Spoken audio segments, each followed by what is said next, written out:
परिचय। वह अवस्था जब मानव शरीर बचपन के पश्चात जनन वयस्कता को प्राप्त करता है, उसे किशोरावस्था कहते हैं। किशोरावस्था बचपन और वयस्कता के बीच का समय है।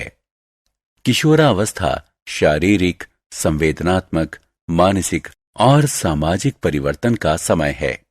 इस पाठ में हम किशोरावस्था से संबंधित परिवर्तनों, गौण लैंगिक लक्षण, मनुष्य में लिंग निर्धारण और जननात्मक स्वास्थ्य के बारे में चर्चा करेंगे। उद्देश्य। इस पाठ के अंत में हम निम्न करने में सक्षम हो जाएंगे: किशोरावस्था में होने वाले परिवर्तनों को पहचानना, द्वितीयक लैंगिक विशेषताओं के लिए उत्तरदायी हार्मोन को जानना, महिलाओं के जनन काल को समझना, मनुष्य में लिंग निर्धारण को समझना, जननात्मक स्वास्थ्य का महत्व समझना। शारीरिक आकृति में परिवर्तन। पुरुष। लंबाई में वृद्धि। लड़कों की किशोरावस्था वृद्धि करीब 10 वर्ष में शुरू होती है और अधिकतम 18 वर्ष चलती है। इस दौरान होने वाले तीव्र वृद्धि के लिए शरीर को अतिरिक्त पोषण की आवश्यकता होती है। लड़कों और लड़कियों दोनों को 3 संतुलित और पोषक आहार की आवश्यकता होती है। उन्हें स्वास्थ्यप्रद आहार लेना चाहिए। स्वर में परिवर्तन। एंड्रोजीन के प्रभाव में दोनों लिंगों में स्वर यंत्र या लैरिंग्स में वृद्धि प्रारंभ होती है। यह वृद्धि लड़कों में ज्यादा प्रबल होती है। इसके कारण लड़कों की आवाज भर्राती और भारी हो जाती है। पूर्ण वयस्क तारत्व लगभग 15 वर्ष की उम्र में प्राप्त हो जाता है। किशोरावस्था के दौरान जब लैरिंग्स ज्यादा विकसित हो जाता है तो यह गले के सामने बाहर निकल आता है। त्वचा और शरीर पर बाल। शरीर के विभिन्न भागों पर बाल एंड्रोजीन की प्रतिक्रिया में उत्पन्न होते हैं। वयस्क पुरुष में शारीरिक बालों की उपस्थिति अधिक होती है और विभिन्न नस्लीय समूहों के शारीरिक बालों के विकास के समय और मात्रा के बीच काफी अंतर होता है। पुरुष पेशी विन्यास और शारीरिक आकृति। यौवना आरंभ के समाप्ति तक वयस्क पुरुष की अस्थियां भारी हो जाती हैं और उसके अस्थि पंजर में पेशियां लगभग दुगनी हो जाती हैं। कुछ अस्थियां जैसे कंधों और जबड़ों की चौड़ाई में वृद्धि विषमानुपातिक रूप से ज्यादा होती है, जिसके परिणाम स्वरूप स्त्री और पुरुष का अस्थि तंत्र स्पष्टता भिन्न हो जाता है। शारीरिक परिवर्तन। स्त्री। लंबाई में परिवर्तन।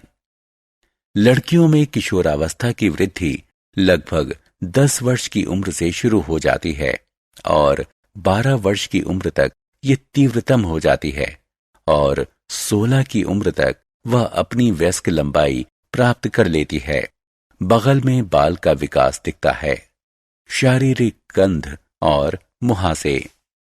एंड्रोजीन के बढ़ते स्तर प्रस्वेदन के वसायुक्त अम्ल संगठन को बदल सकता है, जिससे वयस्क शरीर में ज्यादा गंध आती है। जैसे लड़कियों में एंड्रोजीन के प्रभाव से त्वचा से तेल का स्राव बढ़ जाता है, जिसके परिणाम स्वरूप बहुत से कील मुहासे निकल आते हैं। शरीर की आकृति, वसा का वितरण और शरीर का संगठन। इस अवधि में एस्ट्रोजन के स्तर में भी वृद्धि के परिणाम स्वरूप श्रोणि प्रदेश का निचला भाग आकार में बढ़ जाता है और इस प्रकार नितंब चौड़े, बड़ी जन्म नलिका प्रदान करते हैं हो जाते हैं। अंगों में प्रकार्यात्मक परिवर्तन। यौवनावस्था का प्रारंभ मस्तिष्क द्वारा जनन ग्रंथियों, अंडाशय और वृषण को दिए हार्मोन संकेतों से होता है। इसी प्रतिक्रिया में जनन ग्रंथियां विभिन्न प्रकार के हार्मोन उत्पन्न करती हैं, जो मस्तिष्क अस्थियों, पेशियों, त्वचा, स्तन और जनन अंगों के विकास, प्रकार्य या कायांतरण को प्रेरित करता है। वृषण, पुरुष जनन अंग, शुक्राणु उत्पादन प्रारंभ कर देता है और अंडाशय, स्त्री जनन अंग, आकार में बढ़ जाता है और अंडाणु परिपक्व होने लगते हैं। स्त्री के यौवनारंभ ऋतुस्राव का होना भी शामिल है। गौण लैंगिक लक्षण, किशोरावस्था के आगमन पर शारीरिक बनावट में भी अचानक परिवर्तन आ जाते हैं। ध्वनि में परिवर्तन, पुरुषों में दाढ़ी और मूछ एवं मुहासों का दिखना, महिला में लंबाई और कील मुहासों का बढ़ना इत्यादि कुछ गौण लैंगिक लक्षण हैं। गौण लैंगिक लक्षण पुरुष और स्त्री की बनावट को स्पष्ट रूप से भिन्न बनाते हैं। ये लक्षण किशोरावस्था में यौवना आरंभ के समय प्रारंभ होते हैं। पुरुष और स्त्रियों में गौण लैंगिक लक्षणों की अभिव्यक्ति। स्तन का विकास, ध्वनि का तारत्व या चेहरे के बाल जैसे लक्षण एक लिंग को दूसरे से भिन्न बनाते हैं। इन लक्षणों का दिखना हार्मोन स्राव के कारण होता है। हार्मोन अंतःस्रावी ग्रंथियों द्वारा स्रावित रासायनिक पदार्थ होते हैं। पुरुषों में टेस्टोस्टेरोन और स्त्रियों में एस्ट्रोजन हार्मोन गौण लैंगिक लक्षणों के प्रारंभ होने का कारण होता है। टेस्टोस्टेरोन शामिल है अस्थियों के अतिरिक्त घनत्व में, अंगों के बड़े आकार में, ऊपरी पेशियों के द्रव्यमान में, मोटे बालों की वृद्धि में, कंधे की अस्थियों और अस्थि पंजर के चौड़े होने में, बड़ा स्वर यंत्र फलस्वरूप भारी स्वर, पुरुष जनन अंगों का विकास। एस्ट्रोजन शामिल है स्तन के विकास में, स्त्री जनन अंगों के विकास में, वसा ऊतकों में वृद्धि, विशेषकर जांघों के आसपास, नितंब और स्तन पर। घटा हुआ पेशीय द्रव्यमान, गर्भाशय रेखा का विकास, जलधारण। बहुत सारे लक्षण जो विभिन्न प्रजातियों में एक लिंग को दूसरे लिंग से अलग करते हैं, वो केवल कुछ संरचनाओं या विशेषताओं का विकास मात्र होते हैं। अंतःस्रावी ग्रंथियां, हार्मोन और उनकी प्रकार्यात्मकता।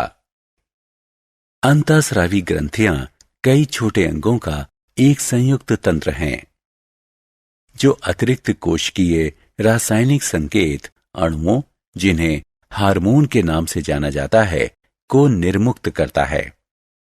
अंतःस्रावी ग्रंथियां उपापचय, वृद्धि, विकास और यौवनारंभ, ऊतकों का प्रकार्य और मानसिक स्थिति के निर्धारण में भी नियामक भूमिका निभाते हैं। कुछ प्रमुख अंतःस्रावी ग्रंथियां हैं पीयूष ग्रंथि, थायराइड और एड्रिनल ग्रंथि।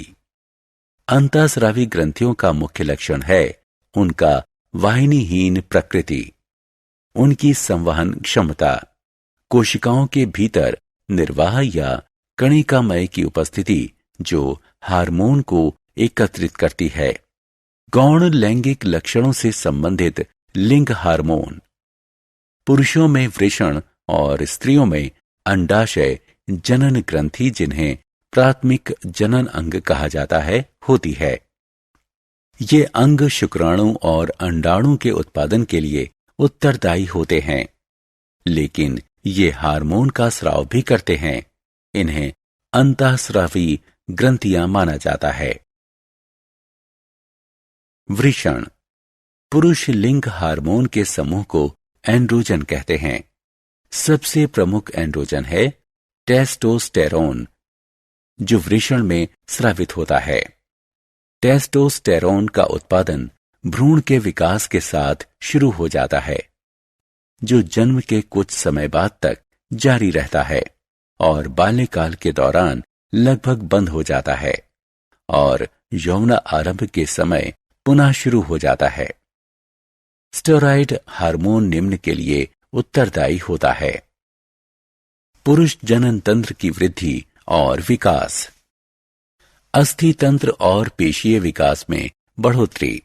लैरिंग्स का बढ़ना और उसके कारण ध्वनि में परिवर्तन, शारीरिक बालों की वृद्धि और वितरण।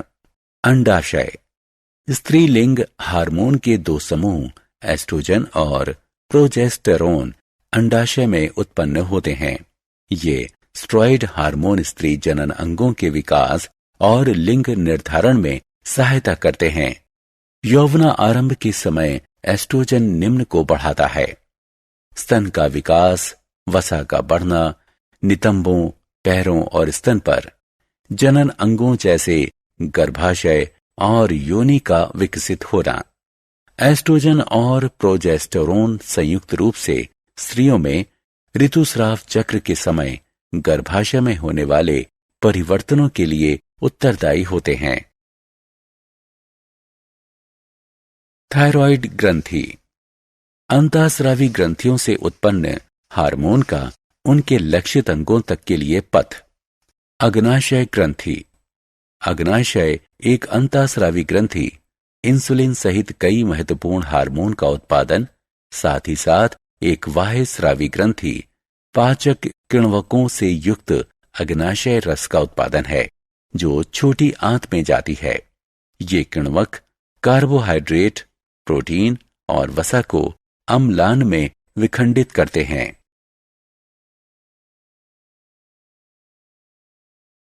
एड्रिनल ग्रंथि, एड्रिनल ग्रंथि जिसे सुप्रारेनल ग्रंथि भी कहते हैं, त्रिभुजाकार अंतःस्रावी ग्रंथियां होती हैं जो वृक्क के ऊपर स्थित होती हैं। ये एड्रीनैलिन के माध्यम से तनाव के संयोजन के लिए उत्तरदायी होती हैं।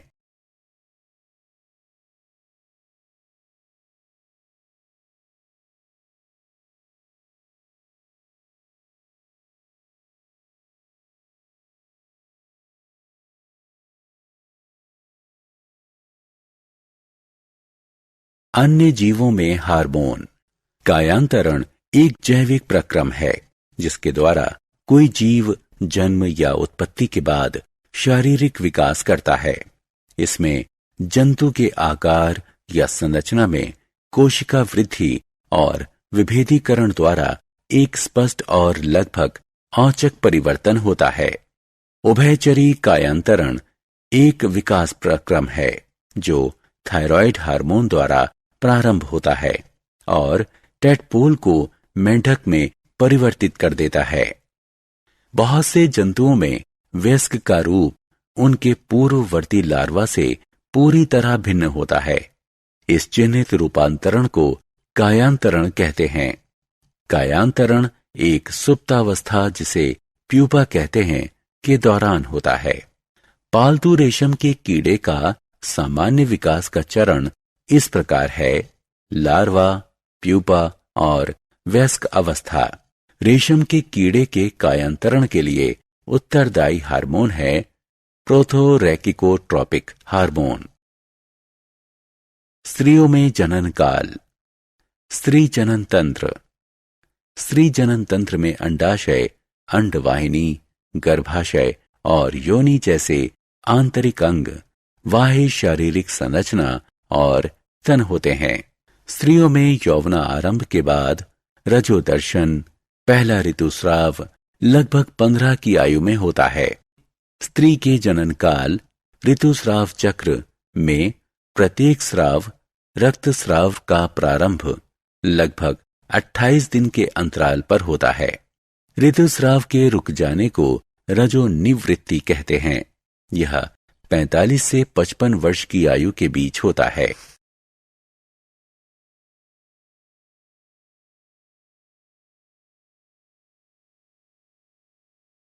मनुष्य में लिंग निर्धारण। किसी व्यक्ति के लिंग का निर्धारण गुणसूत्रों के माध्यम से किया जाता है। एक सामान्य मनुष्य में गुणसूत्रों के 23 जोड़े होते हैं। इनमें से 22 जोड़े ऑटोजोम होते हैं जो शरीर के लक्षणों के लिए उत्तरदायी होते हैं, और एक जोड़ा लिंग सूत्र होता है जो किसी व्यक्ति का लिंग निर्धारण करता है। पुरुष में XY गुणसूत्र होते हैं और स्त्री में XX गुणसूत्र होते हैं। स्त्रियों में 2X गुणसूत्र होते हैं भौतिक और शारीरिक आवश्यकताएं। एक संतुलित आहार में कार्बोहाइड्रेट, प्रोटीन, वसा, विटामिन, खनिज लवण और रेशे अवश्य होने चाहिए। इसमें ये सभी चीजें सही अनुपात में होनी चाहिए।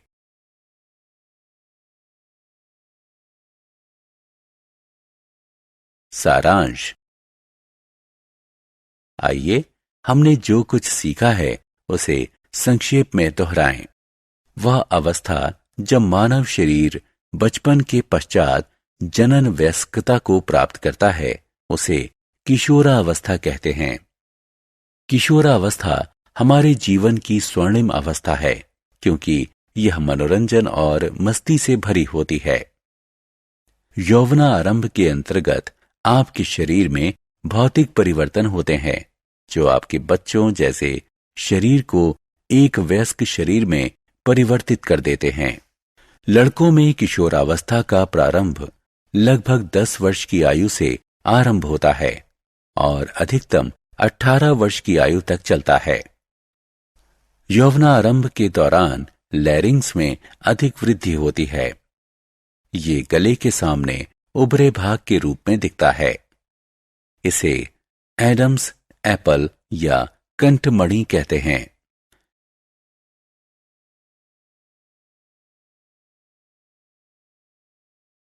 लड़कियों में किशोरावस्था का प्रारंभ लगभग 10 वर्ष की आयु में हो जाता है। 12 वर्ष की आयु में यह तीव्रतम होता है और 16 वर्ष की आयु तक वे अपनी पूर्ण लंबाई प्राप्त कर लेती हैं। पुरुषों में दिखने वाले गौण लैंगिक लक्षणों को आरंभ करने के लिए टेस्टोस्टेरोन हार्मोन उत्तरदायी होता है। स्त्रियों में दिखने वाले गौण लैंगिक लक्षणों को आरंभ करने के लिए एस्ट्रोजन हार्मोन उत्तरदायी होता है। अंतःस्रावी ग्रंथियां कई छोटे अंगों का एक संयुक्त तंत्र हैं जो अतिरिक्त कोशिकीय रासायनिक संकेत अणुओं जिन्हें हार्मोन के नाम से जाना जाता है उसको निर्मुक्त करता है। पुरुषों में वृषण और स्त्रियों में अंडाशय जनन ग्रंथि प्राथमिक जनन अंग होती है।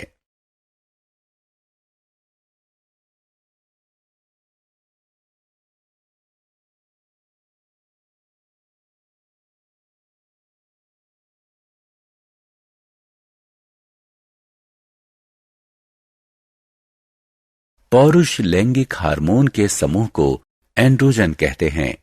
स्त्री के अंडाशय में एस्ट्रोजन और प्रोजेस्टेरोन नामक 2 स्त्री लैंगिक हार्मोन समूह उत्पन्न होते हैं। अग्नाशय एक अंतःस्रावी ग्रंथि इंसुलिन सहित कई महत्वपूर्ण हार्मोन का उत्पादन, साथ ही साथ एक बाह्यस्रावी ग्रंथि पाचक किण्वकों से युक्त अग्नाशय रस का उत्पादन है जो छोटी आंत में जाती है। ये किण्वक कार्बोहाइड्रेट, प्रोटीन और वसा को अम्लान में विखंडित करते हैं।